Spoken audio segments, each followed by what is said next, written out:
The note was taped to the fridge in permanent marker like it was some kind of joke. Deal with this mess yourself. By mess, they meant my grandmother. By deal, they meant watch her die quietly. They'd all left for the coast. My parents, my sister, even my uncle who hadn't visited in 6 years. They packed bags, slammed the door, and drove off in the SUV we all shared. No groceries left behind. No money. Just the sharp scent of abandonment and a silent house full of echoing betrayals. I found Grandma the next morning, half-conscious, lips cracked, breath shallow. Her oxygen tank was empty, her water untouched. She hadn't eaten in 2 days.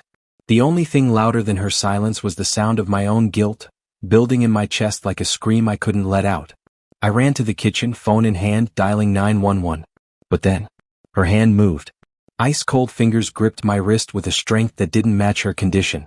Her voice was gravel when she whispered, "Don't call the doctors. Look, under the dresser. Then you'll understand why they'll come crawling back." I froze. "Grandma, you need?" Her grip tightened. "No hospitals," she rasped, locking eyes with mine. "Go." I obeyed. I went into her bedroom, moved aside the worn rug, and crouched.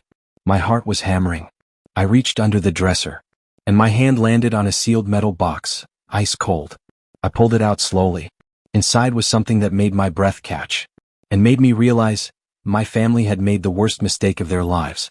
Inside the box was a flash drive, a thick envelope, and a tiny velvet pouch tied shut with a string that looked older than me. I went with the envelope first. Bank statements. Not just Grandma's personal account, but a trust account. $2.8 million. Active. Hidden. My name on it. I blinked. There were property deeds. 2 houses. 1 rental apartment building in Denver. Stocks in her late husband's energy company. She'd been playing poor her whole life, wearing the same wool coat since 1998. Why hide all this? I was halfway through the folder when I remembered the drive. I plugged it into my old laptop and found exactly 1 video file. Titled, "For Ethan Only. Don't Trust Them." My fingers trembled as I hit play. Grandma was in her armchair. Same floral robe. Same cold, calculating eyes. "Ethan," she said, voice strong and lucid. "If you're watching this, they've left me to die. As expected." She didn't flinch. "I never forgot what they did to your mother. How they laughed at her funeral. How your father forged her will. They think they're smart. But I'm smarter." She held up a yellow folder. "And here is the full story. The documents. The transfers. The betrayal." I paused the video and opened the velvet pouch. Inside was a key. I didn't know what it opened, but I was starting to believe. Grandma didn't want to be rescued. She wanted revenge. And she just made me her weapon. I didn't sleep that night. I sat at the kitchen table with Grandma's folders spread out like a war map. Her handwriting was scrawled across dozens of pages, each line a breadcrumb leading deeper into a buried family conspiracy. Buried until now. She detailed how my uncle, my mother's older brother, convinced her to transfer power of attorney, claiming it would help manage her declining health. That was 5 years ago. Since then, my father, uncle, and aunt had secretly drained her accounts, sold one of her properties without her consent, and funneled profits into a company they owned together. A company listed under a different surname so it wouldn't raise alarms. But the killer? A forged document. One where my grandmother had allegedly signed away the trust fund, to my cousin Chloe, the golden child. The same cousin who once told me to get a real job when I said I was freelancing. It all started to click. The family hadn't left me to care for Grandma out of love or trust. They thought she was dying. And when she did, they planned to walk in, claim everything, and smile for the funeral photos. But Grandma knew. She'd set this whole thing in motion. A quiet, calculated trap. And I had just found the bait. That key in the pouch? I held it under the dim kitchen light.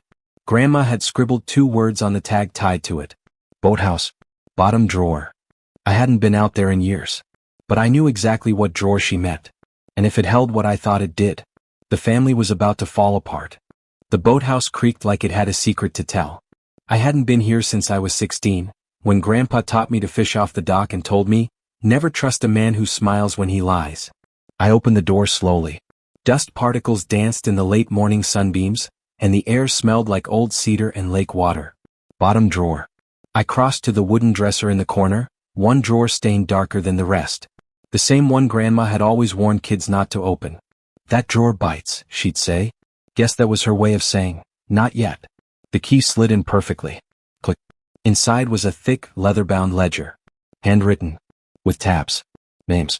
I flipped open the first page and nearly dropped it.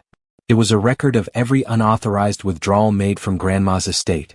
Dates, amounts, account numbers, IP addresses, even login locations.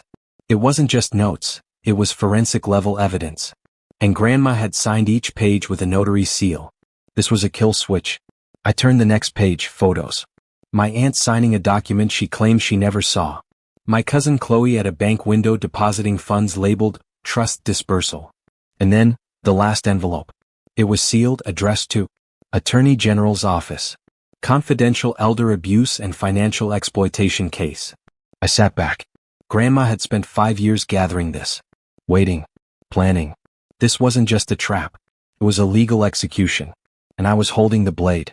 I drove back to the house with the sealed envelope pressed to my chest like it was made of glass. Grandma was still in bed, her breathing shallow but steadier than before. I placed a glass of water on the nightstand and whispered, I know everything now. Her eyes fluttered open, not with fear, not even pain, but peace. She gripped my hand again and whispered, It's time. The moment I stepped out of her room, I heard the front door open. Wow, you actually stayed? Chloe's voice called out. Didn't think you had the spine for hospice care. Behind her, Uncle Drew marched in with a duffel bag of food and a Bluetooth speaker. A little jazz to lighten the mood, he said, casually stepping over Grandma's oxygen tubing like it was trash. They moved like they owned the place, opening cupboards, checking drawers, grabbing snacks. Drew even turned the volume up on the speaker so loud the windows shook. That's when I snapped. I walked to the middle of the living room, pulled out my phone, and connected it to the smart TV. Chloe rolled her eyes, until the first image popped up. A notarized statement. Her name. Her signature. Her theft. Then came the bank records. The screenshots. The transfers. Their faces drained of color as the TV became a courtroom. I didn't say a word. I just stood there, and let the truth scream louder than their music. And then came the final blow. I showed them the envelope. Labeled. Dated. Ready for court.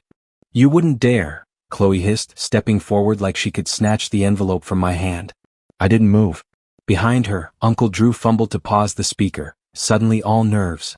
This is blackmail, he muttered. No, I said calmly. It's evidence. The room was frozen. The only sound was the faint hum of Grandma's oxygen machine from the hallway, and the slow, sinking realization that they were exposed. I have backups, I added, setting the envelope gently on the mantel, but I thought I'd give you both a chance. Chloe's face twisted. A chance for what? To return what you took, I said. To apologize. To leave, and never step foot near Grandma again. Chloe started laughing. You think this little presentation scares us? I reached for the remote and pressed play again. A video began. Security footage. Their car. The trunk open. Dragging antique boxes marked estate items. Dated the day Grandma collapsed. Drew's mouth dropped open. Where did you even get that? Neighbor's camera, I said. The one you mocked for being too paranoid. I walked over and picked up the envelope again. Here's the deal. You give everything back. You admit what you did in writing. Or I take this to the probate court and every last dime Grandma intended for you will evaporate in litigation and criminal charges. Drew was already sweating. Chloe's silence was the loudest sound in the room. I turned off the TV. The screen went black. Their faces did too. By morning, the panic had started. Chloe sent a 4-paragraph email titled Family Misunderstanding. Uncle Drew called twice, leaving voicemails that started apologizing and ended threatening. I didn't answer either. Instead, I walked into Grandma's room.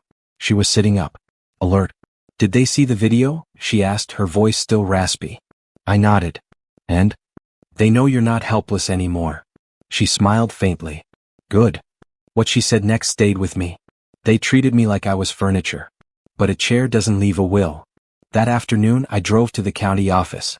With the copies of the evidence, Grandma's medical statements, and her newly updated living will, signed last week, under full mental clarity, witnessed by 2 doctors and her attorney. The documents clearly outlined. Immediate disinheritance of Chloe and Drew. Protection orders filed if either attempted contact. 100% control of Grandma's healthcare, estate and power of attorney transferred to me. Legally airtight. By the time I returned home, Chloe had posted a cryptic Instagram story. Some people betray their own blood for money. Karma's coming. I screen recorded it, forwarded it to our attorney. We weren't just playing defense now. We were fortifying. Noah, my cousin, texted me that night. Just one line. I'm sorry. I didn't know what they were doing. I replied, you do now. Choose who you want to be. He never responded. But I didn't need him to. Because tomorrow the lawyer would send the final letter. The letter was sent at 9:01 a.m. By 10:17, Chloe was at the front door, pounding like it owed her something. I didn't answer. The letter wasn't just a legal formality, it was the final cut.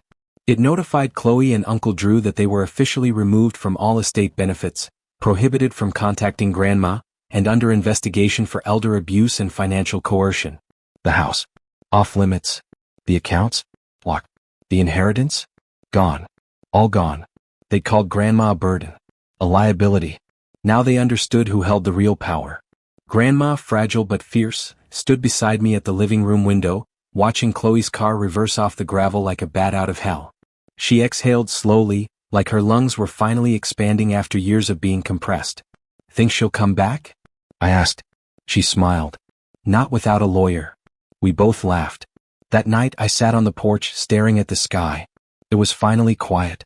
No backhanded comments. No guilt-laced expectations. No poisoned Christmas dinners. Just me, my grandmother, and a future finally free of people who confused love with ownership. I picked up my phone. Opened a blank document.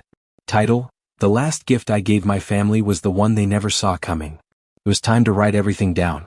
Because stories like this, they don't start with betrayal. They start with silence. But they end with fire. And now, it was over. For her. For me. For good.